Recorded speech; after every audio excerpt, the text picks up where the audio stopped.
రాష్ట్ర వ్యాప్తంగా 2 లక్షల పైచిలకు వాలంటీర్లు ఉన్నారు. ఈ వాలంటీర్ల మీద మొదటి నుంచి టీడీపీ జనసేన పార్టీలకు విపరీతమైన ద్వేషం. ఎందుకు అంటే ఎవరికి అర్థం కాదు.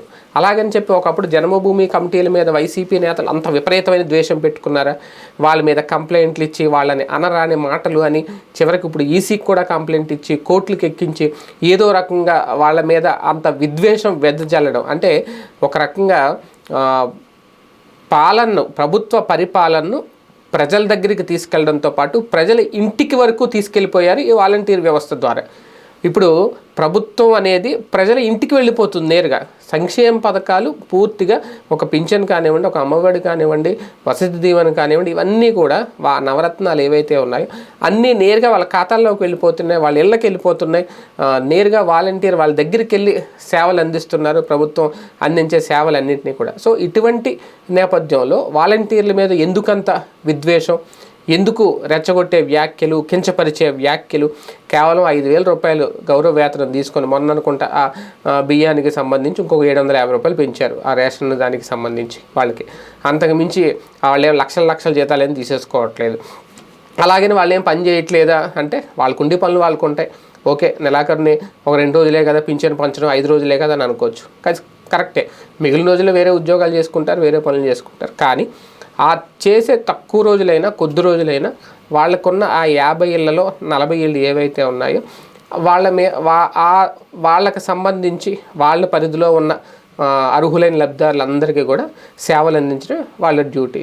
అది కూడా రాజకీయ రంగు పులిమేసి వాళ్ళ మీద ఇప్పుడు వాళ్ళకి అలాగే ఆల్రెడీ ఈసీ చెప్పింది ఎన్నికల కమిషన్ ఎన్నికల విధులకు దూరంగా ఉండాలని. దూరంగా ఉంటున్నారు వాళ్ళు ఎన్నికల విధులకి. ఇంకా వాళ్ళ మీద బురద జల్లి ఇంకా ఏదో చేయాలని విద్వేషం పెంచుకొని వాళ్ళని ఇంకా వాళ్ళు అక్కడ ఉన్నారు ఎక్కడ ఉన్నారు, వాళ్ళు అసలు ఎక్కడికి వెళ్ళొద్దు, ప్రభుత్వ కార్యకలాపాలకు దూరంగా ఉండాలి, ఇవన్నీ మాట్లాడడం అంటే వాళ్ళే మొత్తం మొబైల్ రేషన్ సమాచారం మొత్తం వాళ్ళే ఇస్తారు ఒక రకంగా అందరికీ కూడా అంతా కూడా. సో అటువంటి వాళ్ళని ఇప్పుడు ఒక రకంగా ప్రభుత్వ వారధులుగా ఉన్నారు.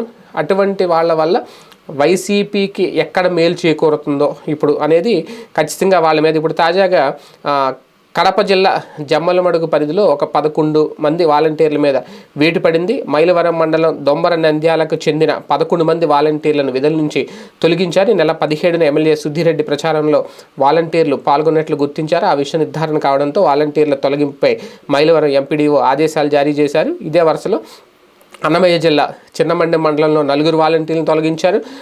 అలాగే ఉండి మండలం ఉణదుర్రులో పశ్చిమ గోదావరి జిల్లా ఉండి మండలం 9 మంది వాలంటీర్ల మీద చర్యలు తీసుకున్నారు.